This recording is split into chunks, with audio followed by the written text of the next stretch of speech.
the Drift doesn't have any access into the backline to find CY. Maybe they want to find Daiso is fully guarded in terms of how Starboy as well as Reach, they cannot go in.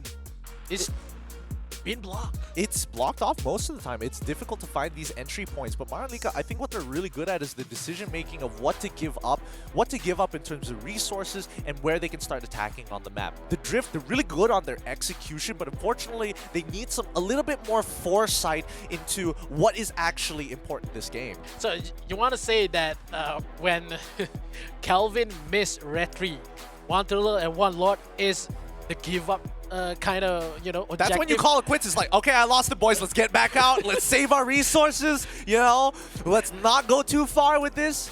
And eventually, MHRLK came to the point where we finally won that. We didn't get that retry. However, we are winning this war. We can press the advantage. MHRLK is thinking about these things constantly. Having that foresight is really important. Just like this draft. The Drift being on the blue side, MHRLK on the red side. Yeah, they just goes on ban for the Joy, which in game number 1 is really annoying when you had access into the back line. Just when that last team fight on that Lord itself, yes, Drift got that Lord, but in terms of how Joy played by CJ, it's just giving the hard time for that Farsa. Farsa couldn't damage onto that Feather Airstrike in terms of how CJ is zapping left and right at him. Yeah, and not to mention also for CY as well. He puts CY down, sorry, not CY, but instead he puts I Am Rookie down to about 1 HP. Manages to get away and survive, but that's a very dangerous position for a gold laner to be in, especially if you're playing a marksman. You're super squishy and you need all your life if you want to try and clutch out a fight or even a situation like this. Yeah, it's too bad that the Drift had, you know, had to fight that Joy played really well, that CJ is on farm, but now the question is, yes, the Drift banned out Joy. What is the hero that could replace Joy on that EXP lane? Maybe we'll want to see Lapu Lapu again, maybe, and Esmeralda over the side of MHRLK. Karina, Glue, as well as Valentina be taken away. Fredrin is open, and also Kaja to be taken by the Drift. Alright, so the Drift is going to be opening up with Kaja here, with the bans that we're seeing. Alright, MHRLK, they're going to be locking in the Farmist. They want a team fight for sure. And I think the Drift need to start considering their options about AoE at the end of the day. Since Valentina is already gone, MHRLK have 2 options. They can either take away... Oh, they're taking Grok, expecting the Drift to actually pick up the Farsa. Alright, so that means the Drift is going to get Yeve this time. I think for the side of Drift, they need to steal away the Farsa as well as the Fedrin, because MHRLK already played this Farmist Grok as well as the Fedrin. So if they go for Martis, yes, he can just jump over the wall, but in terms of that wall charge to be played by that Grok, it's too much of a damage. We don't know yet if that Grok go for support or maybe full damage to Grok. It could be flex, to be fair. I understand where you're coming from here, but I think the Drift at the end of the day, having Farsa is going to be a big detriment, especially it gives space for MHRLK Esports to actually throw Grok into the support position to cancel out the Feather Airstrike. So I think it's just safer to play the Yeve, but instead they go for the Lapu Lapu. They do want to ego challenge this. This could prove to be a little dangerous. I think for MHRLK Esports, they never wanted to get the Yeve anyway because of the Kaja, so you might as well double down on the Farsa. I like the way that MHRLK Esports positions themselves in the draft. Yeah, because of MHRLK, they had a common type of draft that they want to do, but when it comes to rotation and it comes to, you know, whoever been picked first, they just want to mess that out for the Drift. Yes, they got for the Grok as well as the Farmist. Yes, Hyper Picks. They bring out the Baytrick first when CY played in game number 1. Played really well. Now, MHRLK banned onto Yeve. AoE damage. Next, maybe the Farsa be taken away as well with AoE damage. So if MHRLK could just eliminate all AoE damage coming in for the side of the Drift, it could be much of a game for MHRLK. Now, Melissa has been taken away. Getaway is not going to protect the Drift, so it is looking good for MHRLK. Yeah, we see the Akai ban, the Lancelot ban coming in from the Drift. Rather interesting. So MHRLK are still trying to play flexible. They got rid of the biggest threat, which was the Yve. I would assume that would mean that Grok would go as the support, but they still want to hold up because Farsa isn't gone just yet, and the Drift hasn't shown what their mid lane or gold lane is going to be just yet. Yeah, it still has the Claude to be picked here for the side of the Drift. Still had the Melissa has been taken. So if they want to go for a hard side lane, could okay for the side of the Drift. But I don't think that iRookie could pull it off because still has the Brody again to be played here for iRookie. I don't know. It feels like MHRLK, and especially when we see CY actually play on the Beatrix, he looked like he was pretty good. That even the solo kill that we did see from iRookie, who actually clutched it out again, it was just one auto attack difference. The Drift, whoever gonna be the last big hero coming in for the side. They have the Martis, Lapu-Lapu, whole huge damage as well as the Kaja support. Mid lane, want to bring something that is quite of the crowd control that we saw with the patch coming in. Maybe maybe still has the Farsa. They want to be baited away by MHRLK. Maybe Eudora has been buffed a little bit. Yeah, I think they will not go for Eudora. The Farsa is a really good choice for the Drift. But in terms of what happened here, MHRLK already picked the Ruby, Flicker, Ruby, as well as the ult. It's going to be a hard time for Farsa. Yeah, regardless, Grok and Ruby are both going to be gunning out to try and stop this feathered airstrike coming in from the Drift. MHRLK Esports need to finish off their composition with a jungler that is of use. Fredrin is still available. Does it matter though? I mean, feathered airstrike is already great. They're scared to get pushed away. I mean, he's a reliable tank jungler, but I mean, arguably, I would argue that Ling is also a pretty good pick here, but Kaja is such an annoyance, such a nuisance for MHRLK Esports. I think Hayabusa is still okay though for MHRLK. It's still a bit tough. As long as you get like hit by any kind of CC as an assassin, you basically just die. So impossible is they go for a tank jungle? No. Oh, all right. They're gonna go with the Karina this time around. All right. Huh. I'm guessing it's gonna be full magic damage. No, or is it going to be tank? We'll see once we get back into this game. Depending on what that key emblem is going to be, we'll get a bit of information off of that. I think the argument is if you can't see it, you can't CC it. Look, it's just the silhouette. It's not like it's purely invisible. I know, you don't know. Oh, well, let's see how this matchup is actually going to progress. The Drift currently a point down as MHRLK are on game point. So, if they want to play their A game, now is the time. And it's to bring something into the game itself, because the Drift, if they lose this matchup, they are going home as well as the members from the match number 1. It's going to be really tough for them to wait for the next season. All right, let's get right into this here for this lower bracket round 2 match number 2. MHRLK 1-0 against the Drift. Hopefully, they're able to try and close this out, but the Drift aren't going to make it easy. After their early game we saw in game number 1, maybe with a bit of refinement, they can get away with it. Oh, I just saw when we are going for a loading screen that CJ is the one on Ruby, but in terms in this in-game, that CJ brings the Grok on, you know, EXP. You mean CY here. But I think overall, it was to be expected, right? Nothing too out of the ordinary. And we do expect that, you know, as we see that the overall stats are looking good for him. These team fights, the Drift, they are rotating fast. iRookie getting some good damage onto Kelvin. But coming back to your topic onto CJ on this Grok, right? I'm surprised too, right? Why would they decide to actually put him into the EXP lane? It's not like the matchup is too difficult, and I'm pretty sure that with Ruby, it might as well would have been a sandbag anyways. Yeah, I think if Ruby versus the Lapu-Lapu, it could make more sense because of how Ruby needs that level 4 to just live into expectation versus Lapu-Lapu. But in terms of Grok, he has much more kit to just play as a support rather than Ruby to need to play a little bit of a, you know, a holdback game to wait for the ultimate to be online. So MHRLK, they must be an explanation to this kind of switcheroo because they still have their confidence in game number 1.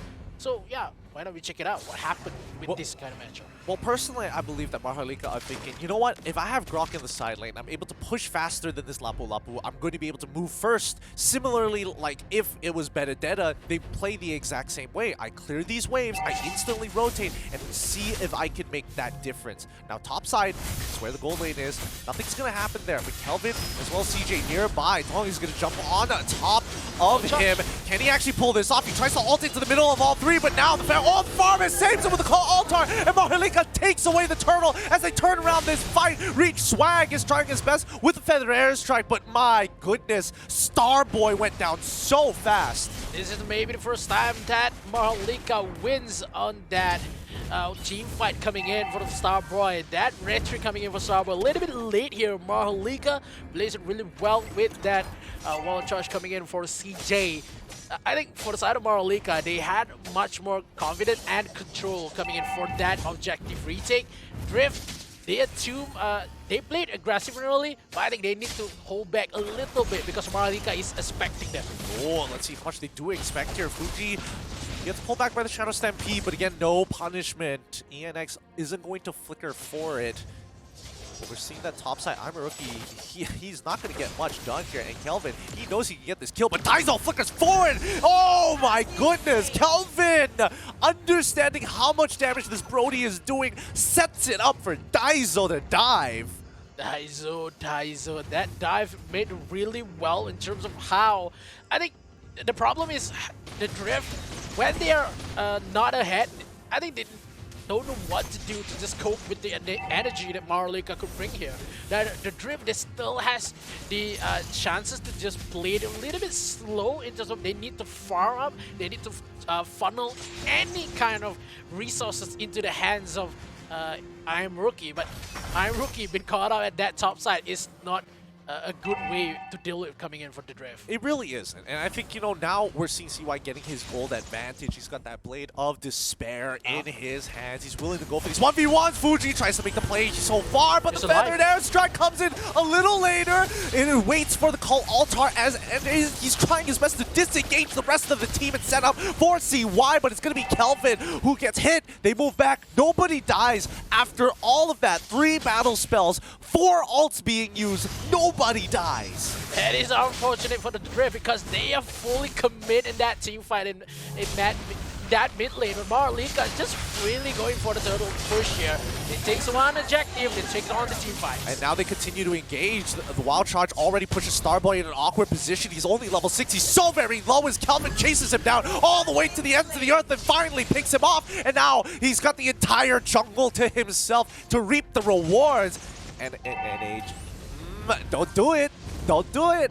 And AX, you can definitely see him thinking about it. He had his ultimate. He wanted to pull somebody in, but he knew, all right, everybody just wants to calm down for just a hot minute. Yeah, I think the calm down moment is really needed for MHRLK because the Drift, they are crumbling too much. Yep, way too much. Reach Swag tries to fly on out of there, but ends up dying anyways to the lightning truncheon of Daizo. And Tong all by himself, unable to get the damage reduction in. Time gets locked down as Fuji falls to the hands of Kelvin too. I'm a rookie. He's nearby, but I don't think he's going to be able to get away with anything here. With so many members already down, he's still hovering just in case he could do something. But he knows that a dive is imminent. Top tier 1 is under threat. Where in the world is their marksman? Clearing out that mid lane as they do a cheeky lane swap down to the bottom side.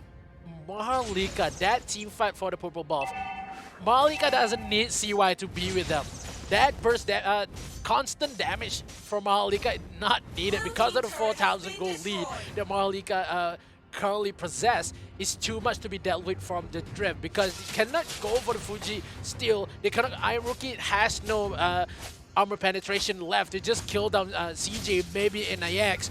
It's too much to be dealt with for the Drift. They need to find one. They need for that ultimate coming in. They need that divine judgment from Fuji to isolate one member from MHRLK and just stay with not continue that team fight. Bring that momentum back for the Drift. It could be hard though. Wait, CJ getting some good damage. Power of Nature followed up immediately after the Wild Charge. One-shotting I'm a Rookie. You cannot disrespect Grok with a high and dry. He does so much more damage than you would imagine. That is a good slap coming in for Grok. It's just gone. He's just gone, and NAX actually finds one into reach swag. He almost gets pulled back by the Shadow Stampede, but this purple buff, look at Kelvin. He is already level 11. The Starboy's level 8. This early game is done and dusted, and MHRLK are making sure that they don't make the same mistakes as before with a 6.9 that's about to turn into a 7k gold lead. Kelvin is farming in enemy territory. He's barely going into his own jungle anymore. Yeah, he gives all the resources for the side of MHRLK jungle into the hands of CY. When CY joins the team fight, CY is going to be unstoppable. That is the point for MHRLK. In terms of what happened for now, MHRLK, when they go 4-man fight, they leaves away CY on the other side of the map. Maybe the drift with a conceal, they can find CY. Just farm one person coming in from the side of MHRLK could make Oh, the rookie. He's so done for. He's gone. There's nothing he can do. He was so close to getting the recall off, but Kelvin cancels it just in time there. Ah, no, the drift, they're falling apart here. It's so tough when you don't have the gold on your side, and especially this early on into the game, MHRLK are snowballing out of control. Looking for a snipe here, doesn't connect, but they want that turn 2. They want it, they get it maybe because of how they played a little aggressively. Because the drift, I think they need to find a way that doesn't have any answers for that possession that they hold right now. Because the drift, anything that they tried, conceal. Now we're talking, but yeah, the problem, the drift is not going to make it. Look, I mean, everybody on the side of the drift are not very high level. Like, they only even out against ANX, and that's the support from the side of MHRLK. It's not good. 9k ahead, there's no way that MHRLK can throw away such a lead unless they truly blunder. I think the moments MHRLK played too confident, they dive onto the tier 2 turrets for the side of the drift. That moment when the mistakes happen, it's the point for the side of the drift. But now Starboy is alone here. Yep, he gets pulled away into the Shadow Stampede, and straight away the I'm Offended doesn't even need to connect, but MHRLK, at this point, there's nothing they can't do any wrong. The drift are just too far behind, and Starboy, only reaching level 10, makes an attempt to steal away the Lord, but it just doesn't matter here. The rest of the members of the drift are just backing up, making sure that they can take any kind of gold on this map. 10,000 gold lead. Doesn't even matter anymore for the side of the drift. MHRLK, one clash coming in. If they can catch down Fuji, it's a good plus for the side of MHRLK. But the drift, I don't think that the damage they had as well as the sustainability for them could, manage to just repel the attack from MHRLK. Lord and mid, the members is on bottom. Oh, instant wombo combo on the bottom side. Nibiru's passion shreds through the members. CY is so far ahead. They have no waves. The drift clear it off just in time, but the second waves are about to collide here, and MHRLK need to decide where exactly they want to take. These inhibitors are free, and if they're going to start it off with mid lane, Swag could use the feathered air. He still doesn't. He already hasn't gotten back yet. Now top side is going to fall. MHRLK get to walk with everything as Starboy tries to delay and stagnate. They find the initial catch onto CJ, but Nibiru's passion comes out. They find the trade instantly. Tom flickers away to safety. Fuji can only do so much. Feathered airstrike to deter the rest, and MHRLK Esports only lose one. They still have an 11k goal lead with 2 inhibitors under their belt. It's still the lead for the side of MHRLK. We expect that MHRLK forced the team fight on bottom side. The drift could, take 1 or 2 kills. They take down CJ. That is a good point. But the drifts could not, reduct a little bit of the gold lead coming in from MHRLK because none of the resources could be taken away for the side of the drift. They doesn't have possession onto their jungle. The mid has been taken away.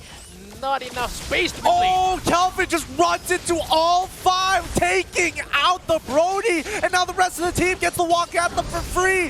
Daiso disrespecting it. A double kill already. They get the reset into the call altar. The I'm Offended onto Fuji, running away to pull them. They don't want to give it over to MHRLK as they find 2 more. Starboy all by himself. Can't do anything. Wild Charge puts him back down. And what an exciting, clean game coming out from the Filipino representatives. MHRLK Esports take it 1-16. GG, well played. MHRLK again, they prove they can win game number 1 as well. Game number 2 with the clean sweep and one-sided game to be played by MHRLK. And again, they showed us that they are one fierce opponent to be dealt with any other teams that could face them in the lower bracket after this fight. So the question is, could MHRLK still has the momentum if they want to go to the grand finals? I think they can make it all the way there with the performance that they just put on. They are telling everybody, hey, we do make mistakes, but we are still a cut above the rest of the competition. I mean, look at this. MHRLK basically farmed the rest of the Drift's jungle. They couldn't do anything about this, even though the mid-tier ones were still there, these purple buffs. This was such a huge turning point for MHRLK because this solidified the fact that, yes, the Drift have no control of their jungle whatsoever.